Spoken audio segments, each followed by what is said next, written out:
They are mysterious stories that have captured the imaginations of UFO believers and sparked covert government investigations. It was a gigantic object 300 meters in diameter. It made very strange aerial maneuvers. But these are not celebrated American paranormal incidents. These UFO episodes took place in a country for years, shrouded in secrecy. Behind the scenes, the Russian government, the Russian military take this phenomena very seriously. They've been lying directly to their own people.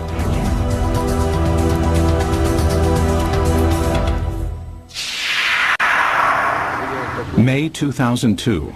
In a remote area 100 miles outside of Moscow, an investigative team from Kosmoboysk, a group that studies UFO sightings, searches for signs of UFO activity.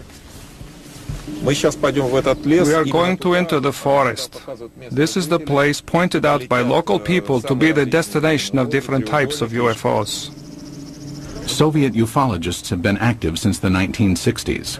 They claim that for decades, thousands of citizens have witnessed the appearance of unexplainable objects in the skies over Mother Russia.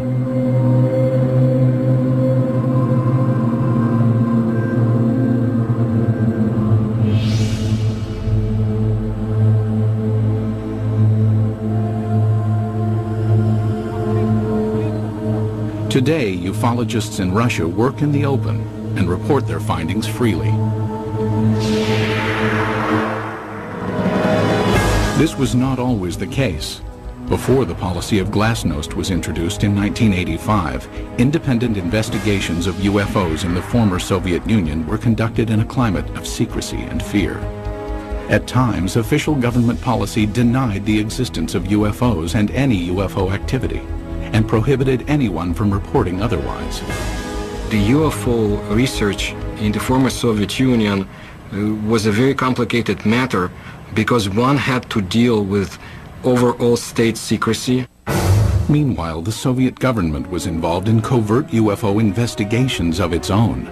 We know that the Russian government studied this secretly for a period of 40 years. We know that they took it very seriously. We also know that there have been various attempts, including more recent ones, to put a spin on this to say, there's nothing to it. That's a bunch of baloney.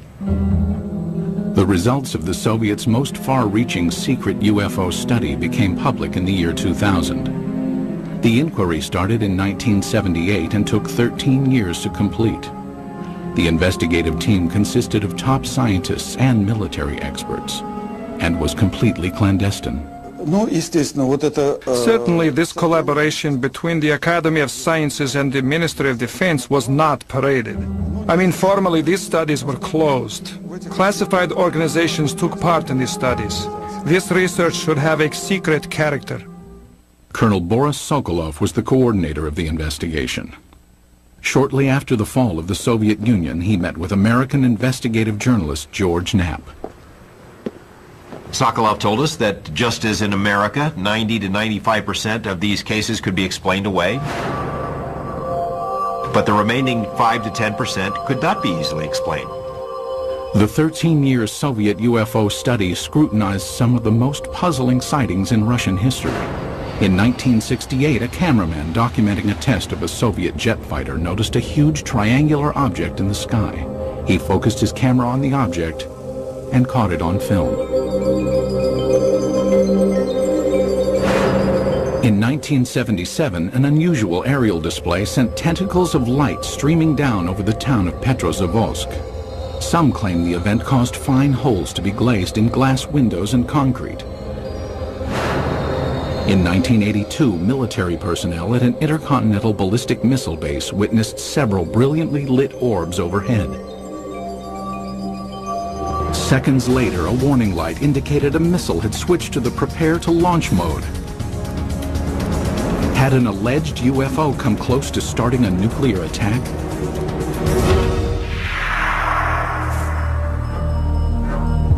UFO sightings over Russia are not limited to the recent past. Reports of peculiar-looking airborne objects date back centuries. However, no formal investigations were undertaken until the early 20th century, when an event of epic proportions demanded analysis. Tunguska, July 30th, 1908. In a remote area of Siberia, the morning calm was rocked by an explosion. The powerful blast was heard 1,000 miles away.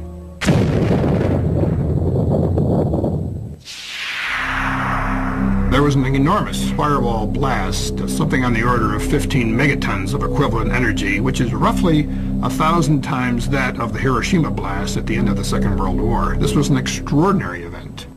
Because of the remoteness of the Tunguska region, it was almost 20 years before any government researchers visited the site. The first expedition to reach Tunguska was headed by Russian mineralogist Leonid Kulik.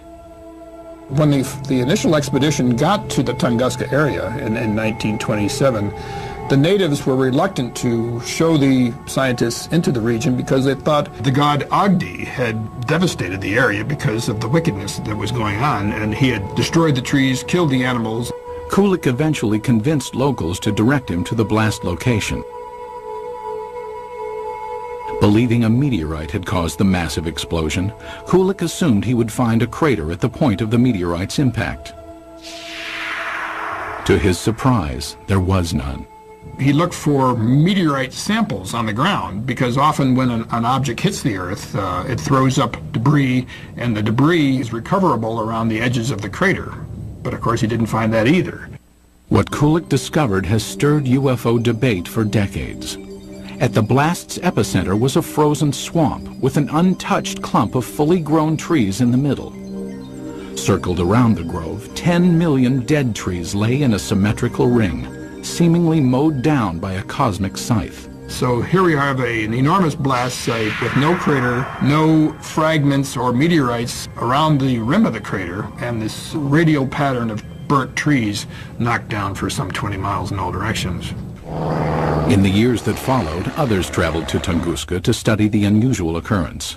There might have been fruits obtained by labors of another expedition sent by the head of the Soviet secret police in the late 1940s. But all we know is that such expedition existed. We do not know what has happened to the items and the information it collected.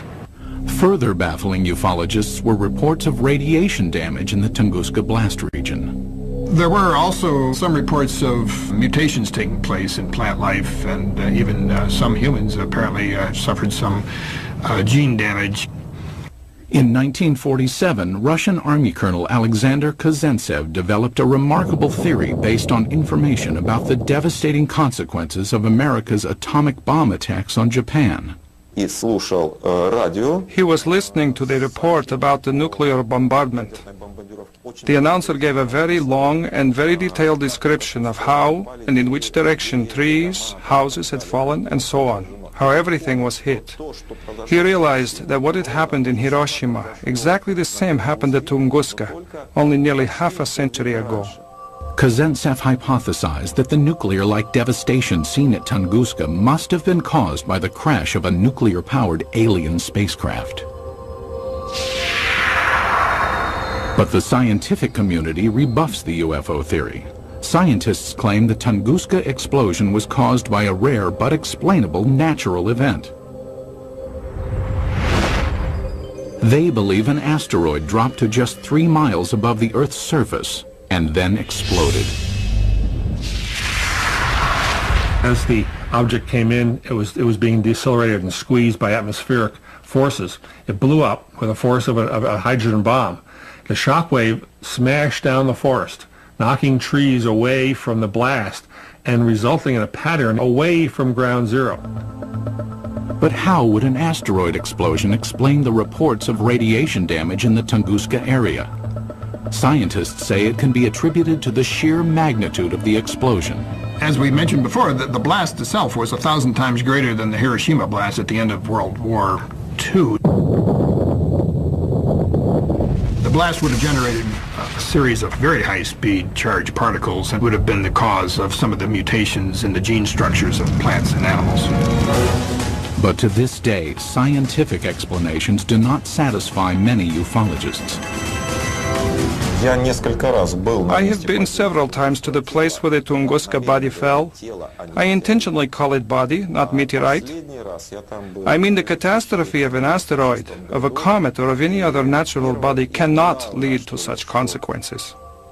A number of expeditions found things that they couldn't explain. There were some people who were saying that the evidence suggested this was some kind of an alien spaceship. That was the kind of magical explanation you use when you don't have enough real science to understand the physics and the astronomy involved. Throughout the rest of the 20th century, magical explanations of unidentified flying objects over Russian skies would continue. And in one instance would help expose a top-secret Soviet military project.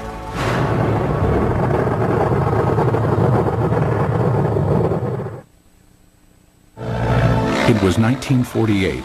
World War II was over, but the Cold War was just beginning.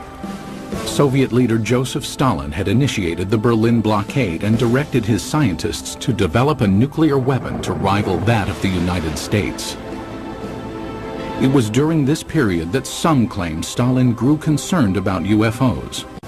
It is said his interest stemmed from reports of a 1947 UFO incident in Roswell, New Mexico. New Mexico in 1947 would have been a hotbed of Soviet espionage because we had all kinds of stuff there. The 509th Bomber Wing, the only atomic bomber wing group. Purportedly, Stalin ordered Sergei Korolev, the founder of the Russian space program, to analyze information about the supposed Roswell crash and report his findings. Mr. Korolev came up with an answer. Yes, UFOs exist. No, they present no immediate threat. And after evaluating the information, all that the Russians had acquired on Roswell and on UFOs, Korolev concluded UFOs are real. They appear to be intelligently controlled. That's what he told Stalin, and Stalin in turn said, that's what my other people have concluded as well. While concrete proof of the conversation does not exist, several Soviet scientific agencies did begin investigating UFOs in the ensuing years. Stalin, after getting this information about Roswell and UFOs in general, did the same thing basically that the American government had been doing. He condemns UFOs in public and then conducts secret tests behind the scenes. He had all sorts of high-level scientists who would research the problem for him and then report to military officials, all behind the scenes. Also hidden from public view were UFO reports culled from Soviet Air Force pilots. Between the mid-1950s and mid-1960s, pilots reported approximately 15,000 UFO sightings. It is very difficult to find a pilot who has been flying for many years and has never seen a UFO. Most of these sightings can be easily explained. In an era of superpower distrust, flights of American spy planes and spy balloons were common over Soviet skies. But investigative journalist George Knapp, who has viewed portions of the Soviet UFO files, found some of the pilot sightings perplexing. There were 40 instances where Russian warplanes were sent after UFOs. This is not temperature inversion, this is not a weather balloon, this is not swamp gas, these are craft floating around in the airspace of Russia, and they sent warplanes to go chase them. While pilots continued to report strange objects in the sky, none could offer tangible evidence to support their claims. But in 1968, over the skies of Riga, Latvia, an alleged UFO sighting was caught on film. As a Soviet propaganda film crew documented a test flight of a fighter interceptor jet, the pilot noticed an unusual object high in the sky.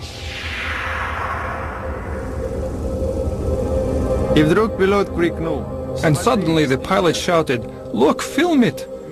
We looked and saw a triangle at a tremendous height. Fighter planes scrambled to investigate, but the object quickly disappeared behind a cloud and was never seen again. It was later estimated that the craft was hovering approximately 7 miles above the ground. The film was sent to the Kremlin, where it remained locked from public view for years. They really took it seriously. I say seriously because the film was taken away. It was declared completely secret. Outsiders have only recently seen the confiscated film. While some maintain the film is conclusive evidence of a UFO, Skeptics argue the vehicle was most likely a French-made high-altitude research balloon. As secrecy enveloped all government discussions of UFO issues, an underground army of Soviet ufologists began to form in the USSR. They kept their studies concealed. Russians who studied UFOs in this period report that they had a very serious feeling of threat from the Soviet government, that they were doing something which the Soviet government disapproved of. The leader of civilian UFO research was Felix Ziegel, the man considered the father of Soviet ufology. Felix Ziegel was a Soviet scientist. He was a doctor of mathematics and astronomy at the Moscow Aviation Institute. He made it his job to find out why are the strange objects or in the skies of his country. Ziegel challenged the Soviet system by conducting paranormal lectures, organizing independent UFO investigations, and urging Soviet citizens to report any and all sightings. His efforts were not without risk. We cannot say, of course, that people would be put in jail for it, but still Ziegel suffered. He was harassed both in his place of work, at the Institute of Aviation, and he was harassed by the state government authorities.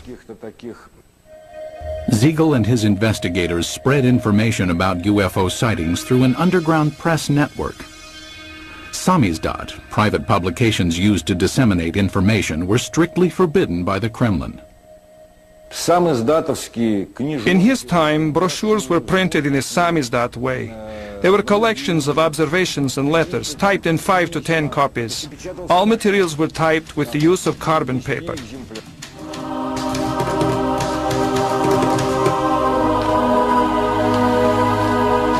Samizdat papers were distributed by trustworthy messengers who secretly carried the copies from one person to the next. UFO information circulated in this covert manner until 1967, when suddenly it seemed as if ufologists were given a reprieve from government censure. Today it appears this respite was a smokescreen, part of an intricate government deception. The complex ruse began in 1967 when citizens reported multiple sightings of crescent-shaped UFOs over the skies of the Ukraine and the lower Volga Valley. It was also seen as far south as the Caucasus Mountains, where many astronomers in observatories in the Caucasus Mountains would see these objects flying horizontally from west to east, crescent-shaped, heading toward the east. For reasons unknown at the time, the government allowed press coverage and independent study of the sightings. Felix Ziegel was granted permission to form a government-sanctioned investigative committee made up of over 200 scientific and military experts. In October 1967, they convened at the Central House of Aviation and Cosmonautics in Moscow. Their goal? Determine the cause of the mass sightings. On television and in newspapers, Ziegel's committee appealed to Soviet citizens to report information on UFOs. For the first time in Soviet history, UFOs seemed to be an open topic. It was like a breath of fresh air. Freedom of discussion about a forbidden subject was permitted to the Soviet citizens, and this was something unheard of. And alas, it did not last long. Within a few months of Ziegel's televised appeal, the steel jaws of Soviet censorship clamped down. Reporting of UFOs was once again off limits.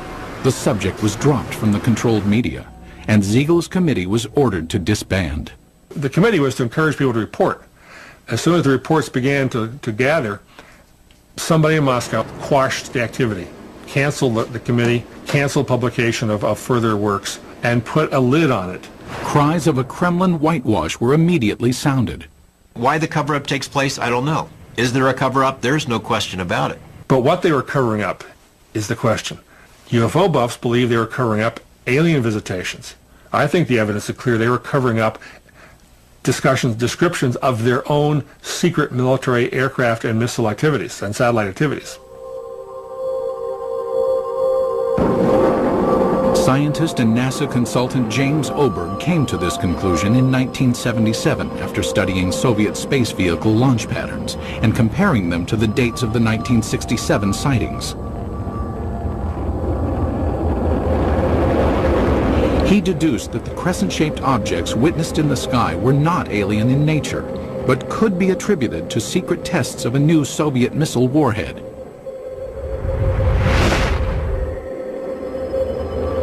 People in the area saw the rockets, especially at night, saw the streamers, the contrails in the sky, even heard the rockets. They were told by the government that there was nothing there, that it was not anything ours. It became a UFO phenomena. Later dubbed by the Pentagon as a fractional orbital bombardment system, the Soviets had good reason to keep the tests secret. It was designed to sneak under our radar as a first strike weapon. It was one of these scary things that you only build it if you mean to make a sneak attack. It was also illegal to have such a weapon because in 1967, the U.S. and Russia and other countries signed a treaty forbidding the placing of nuclear weapons into orbit. But why, after crushing public dissemination of UFO information for years, did the government briefly loosen its restrictions in 1967? It appears now to have been a deliberate ploy to fool its citizens and the international community about the true nature of the sightings. The Soviet government did not want the public to understand what was going on. They didn't want the Americans to know, for example, what was going on. It was a useful camouflage. It diverted people's attention. Because it was a UFO, Western journalists would laugh rather than investigate it. The cover-up by the Soviet government is in letting people think they're flying saucers. The strategy backfired when the extensive UFO data collected by Felix Ziegel's committee was published in magazines. The Soviet government realized what these reports really were. They're military secrets. Not described accurately, but accurately enough to be of use to the CIA if they ever caught on. The government said, "Oh my gosh," and other things in Russian, and said no more UFO reports get published in the Soviet Union. For 10 years, public discussion of UFOs was effectively brought to a halt. But that would change in 1977 with the appearance of a strange-looking object over Soviet skies, witnessed by thousands of astonished citizens. September 20th, 1977. As dawn approached in the small Russian port city of Petrozavodsk, a spectacular aerial display lit up the skies. The incident would become one of the most studied UFO sightings in Soviet history. The phenomenon of Petrozavodsk is one of the greatest abnormal phenomena on the territory of our country. At approximately 4 o'clock in the morning, civilians and military personnel reported seeing huge star-like apparitions shooting in the sky. As it flew up in the sky, appeared to come over the city and then head off toward the horizon. People who were out in the streets of the town saw this blazing jellyfish streaming tentacles down from the saucer-shaped bright core. The impressive display lasted approximately 10 minutes. Witnesses claimed that a host of strange occurrences on the ground accompanied the sighting. They reported all sorts of phenomena. They smelled ozone, computers were crashing, drivers lost control of their vehicles and went into ditches.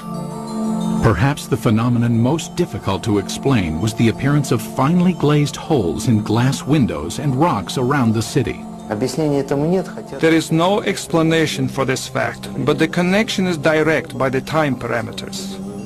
There had been no holes before the event, and then they appeared. Witnessed by thousands, the aerial display above Petrozavodsk was impossible to refute.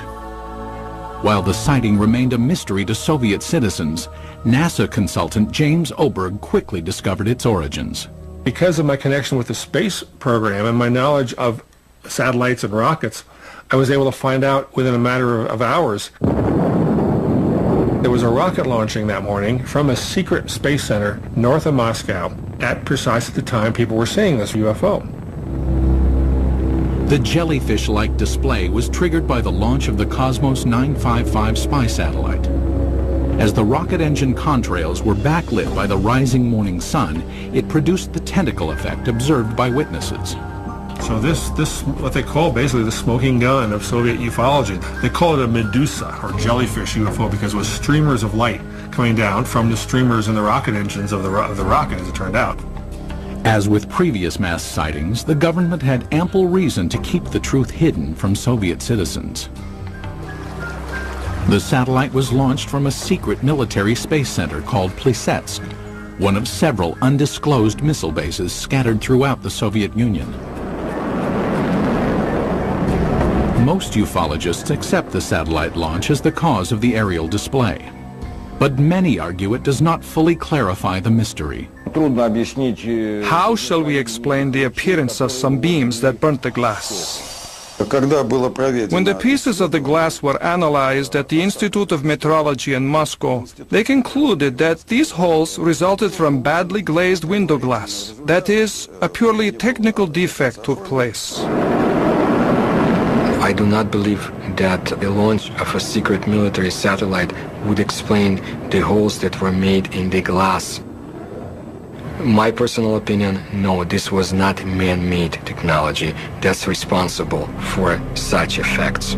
There were some reports of holes being drilled into glass window panes and in paving stones. I saw those reports. I can't explain it. And all these sorts of additional phenomena, these additional reports, are typical of what happens when people see a very sudden, shocking sight in the sky and look around them for corroborative evidence. Most of the time, it's irrelevant, independent, and sometimes even imaginary. While the mysterious holes might never be fully explained, the Petrozavodsk incident had much deeper consequences inside the walls of the Kremlin.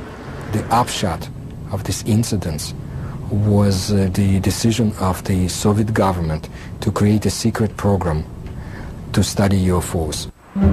In the weeks following the Petrozavodsk sighting, the Soviet Academy of Sciences received inquiries from several European nations concerned about the nature of the event. In response, the Academy of Sciences requested permission from the Kremlin to initiate a top-secret investigation of anomalous occurrences. Although aware the majority of these events were not paranormal in nature, the scientists admitted in their request that they could not provide a scientific basis for all UFO sightings. The Academy of Sciences can neither ignore or explain the paranormal phenomena similar to that observed in September 1977 in Petrozavodsk. The program was organized to show that we did not know the answers to these questions and would be studying it on the scientific level. That was the way the official scientific program for studying abnormal phenomena and extraterrestrial flying objects started its work in the Soviet Union. In 1978, the investigation that later became known as Institute 22 was formally started. The study lasted 13 years and was completely concealed from public view. But why did the Soviet government spend time and money to investigate a phenomenon it already knew the origins of? There's really no surprise that the Soviet military, even if they understood the nature of most of these reports, would still investigate them. The Soviets traditionally spied on themselves as severely as they spied on the West. If they already knew that these are missile tests, why do they have to have a nationwide study behind the scenes? I mean, it's not like the results of the study were ever going to be published anywhere. It was a secret. So it makes no sense. While the rationale for the beginnings of the study is still debated, there is no doubt the scope of the investigation was far-reaching. The Institute 22 inquiry was conducted jointly between the Soviet Academy of Sciences and the Ministry of Defense. It was very useful for the Academy of Sciences to collaborate and to carry out studies together with the Ministry of Defense, because naturally it was much easier for the Ministry of Defense to get the information we had no access to. The armed forces were ordered to study what, if any, influence possible UFOs might have on the proper functioning of technical military equipment. In addition, hundreds of thousands of sailors, soldiers, and pilots were recruited to watch for and report on UFOs. No one was told why the reports were being taken. The Ministry of Defense has an enormous observance potential. First, military units are located all over the country. Second, unlike civil organizations, an order from the Minister of Defense is sufficient for making a potential viewer of each military man, and this was done.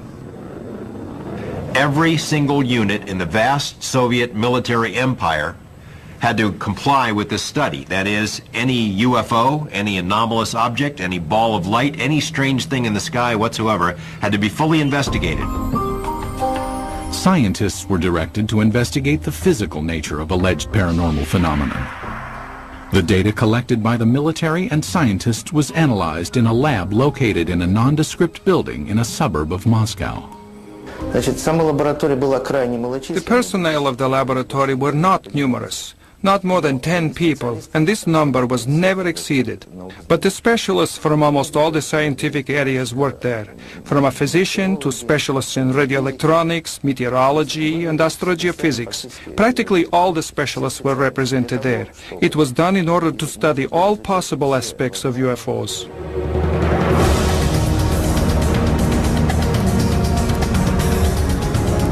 Six years into the study, Institute 22 would be called on to scrutinize an incident of global consequence, when a suspected UFO incident placed the world on the brink of nuclear war.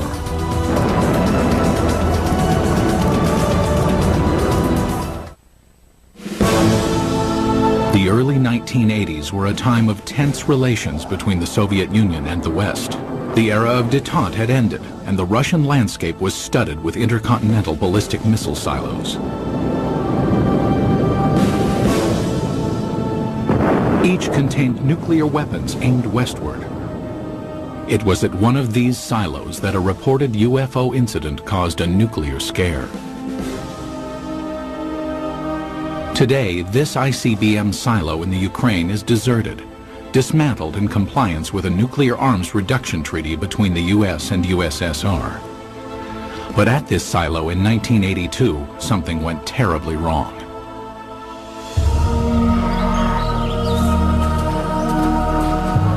It started at approximately 6 p.m. when soldiers and villagers in the nearby town of Bielo-Korovichi witnessed a strange object in the dusk sky.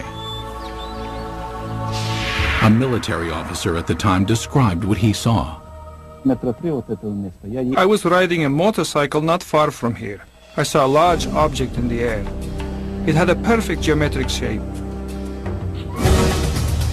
At the same moment inside the silo, an emergency warning light indicated that a nuclear missile had switched to launch mode. The most telling testimony comes from the communications officer who said that somehow something entered the correct code. But Moscow had not ordered a launch, nor had any personnel in the bunker touched the control panel. For 15 agonizing seconds, technicians frantically scrambled to stop the launch. Then, without explanation, the launch sequence was aborted. They were ready for launch. The UFO, poof, goes away. Poof, the command control module goes back to normal. Had a UFO somehow interfered with the launch controls of a nuclear missile? A team of investigators from Institute 22, the secret state-sponsored UFO research team, was immediately ordered to the missile base. They established within a very short period, literally half a day, that a military training exercise took place at a nearby aerial ground. Investigators learned that the sighting occurred at the same time and in the same area where the military was testing flares. Dropped out of planes, the flares provided 5 to 7 minutes of illumination. That explained the strange display in the sky. But why did the nuclear launch sequence activate? The fact that the emergency situation coincided with the effects which took place is certainly a remarkable coincidence, but it is still a coincidence. The ICBM control equipment was systematically taken apart and rebuilt, but no defects were found. It's not just an electrical malfunction. Something entered the correct launch codes. That just doesn't happen every day.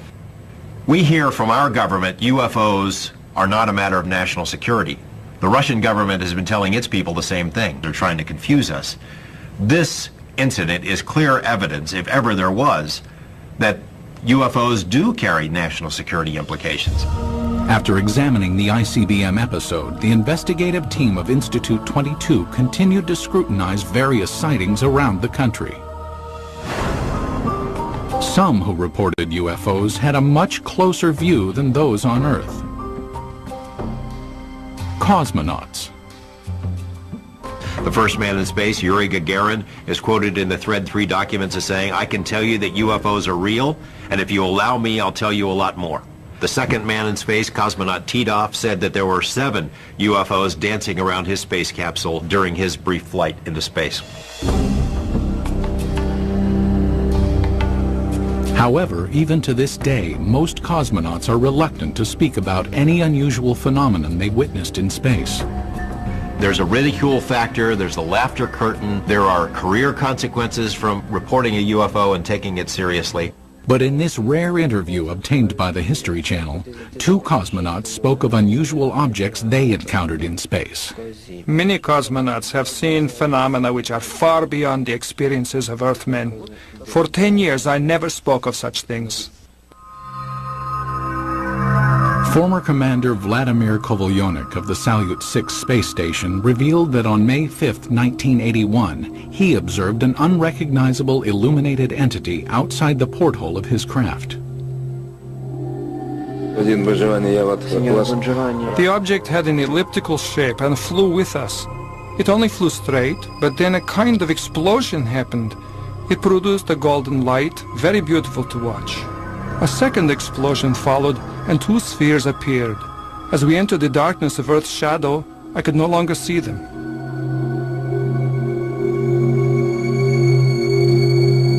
On a Mir mission in 1991, cosmonaut Musa Manarov managed to videotape an anomalous object during a routine docking procedure.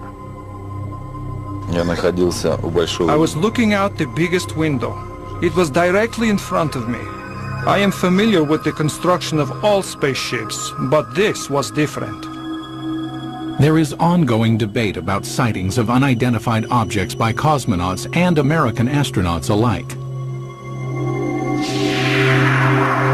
Skeptics insist there is enough debris left in orbit to constitute a plethora of unusual sightings.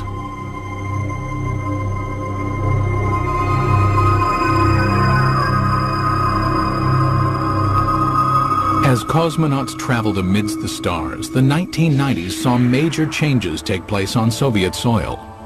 When the walls of communism crumbled, American UFO investigator George Knapp ventured to Russia, hoping to discover just what secrets the Soviets had been hiding about alien encounters. What he found was startling. Beginning in the mid-1980s, the leaders of the United States and the Soviet Union conducted several summits aimed at reducing both nuclear arms and tensions between the 2 superpowers. Shortly after one such meeting, President Ronald Reagan revealed he and Mikhail Gorbachev had discussed the topic of alien encounters. I couldn't help but say to him, just think how easy his task and mine might be in these meetings that we held if suddenly there was a threat to this world from some other species, from another planet, outside in the universe. We'd forget all the little local differences that we have between our countries. Reagan made 5 different public statements, including one to the United Nations, that, well, boy, wouldn't it be something if UFOs were suddenly a threat to us and we'd all get together? And sort of Gorbachev kind of responded, yeah, it sure would. You know, we would get together. Lo and behold, we did get together. You know, the wall came tumbling down, perestroika, glasnost. With the collapse of the Soviet Union came a new era of openness in Russia. Thousands of miles away in Las Vegas, Nevada, investigative journalist George Knapp, who had studied many American UFO incidents, realized the time was perfect to explore Russian reports. 3 years ago, we have succeeded in obtaining several hundred pages of secret Russian UFO documents and photos. Other Western journalists followed. Today, it's a new ballgame. The lid has been dropped on government UFO files, although there is still plenty of information to be found. It occurred to me, now may be the time to go ahead and try to find out what the Russians know about UFOs. It was a tumultuous, crazy time, but a wonderful time to be there as a journalist. In 1993, Knapp traveled to Russia and was introduced to Boris Sokolov, the coordinator of Institute 22. Like many government-funded scientific projects from the era, Institute 22's funding had been cut and the project disbanded. Sokolov provided Knapp with some of the recently declassified UFO files, containing information on the cases that were more difficult to explain. he had culled from the thousands of reports some of the most interesting ones and had kept them in these binders, and we were able to get them and bring them back. Why would the Russian military study all of this stuff? Colonel Sokolov said it was a very practical reason. They knew that UFOs could do things that their planes couldn't. Figured by studying it, they may be able to get an advantage over us in terms of stealth technology. Upon returning to the United States, Knapp made some of the files public. As a result, Colonel Sokolov was ridiculed by some back in his homeland. Officially, Russia was a democracy, but the communists still had a lot of influence. There were communist newspapers that attacked him broadly as being a sellout to Mother Russia. But the public scorn Sokolov endured was certainly less severe than the consequences he might have been subject to in the old Soviet Union. My friend put it this way. He said, if this had happened 5 years ago, we would be in prison. If it had happened 10 years ago, we'd all be shot for giving up these secrets. But in 2000, the relaxed political climate allowed Sokolov and scientist Yuli Platov to publish a report summarizing the findings of Institute 22. Entitled The History of UFO State Research in the USSR, the report concluded that of the 3,000 UFO sightings investigated, 90 to 95% of the incidents could be attributed to man-made phenomenon, mostly missile launches and research balloons. The remaining 5 to 10% could not be easily explained. He was not willing to conclude that any of these things were extraterrestrials or interdimensionals or aliens from the future or anything of that sort. The thing is that before, the enthusiastic ufologists had affirmed in literature that all we saw was due to contacts with the extraterrestrial civilizations. No. It turned out that only a very small percentage of events remained unexplained. But in a land that for so long concealed information and suppressed dialogue, many ufologists wondered if the report revealed the entire truth. There is a vast treasure trove of KGB documents on this topic somewhere that no one has ever seen. And I know the KGB did release some documents in the early 90s, but it is presumed by a lot of folks that the best stuff is still hidden in a vault somewhere. What happened to the files? Who keeps them? Until we ourselves go through the files, we cannot say whether what Mr. Platov and Mr. Sokolov say is true. It will probably never be known exactly how many Soviet UFO files remain classified, or what they contain. Most in the scientific community doubt any smoking guns exist in the unseen files. People in Russia still have a very powerful sense of gossip and rumors, because under Soviet days, so many things were illegal to talk about, illegal to know. So they replaced the reality with a very rich mythology. UFOs became part of that mythology in Russia, and it's still a very powerful theme over there. But many UFO enthusiasts remain suspicious, believing that the proof of alien encounters exists and is still being hidden.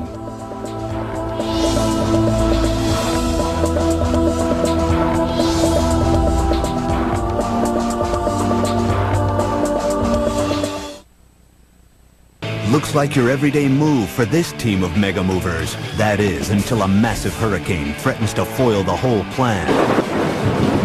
Can this sacred structure withstand the forces of nature? It's not going to be a cakewalk. It's a race against time on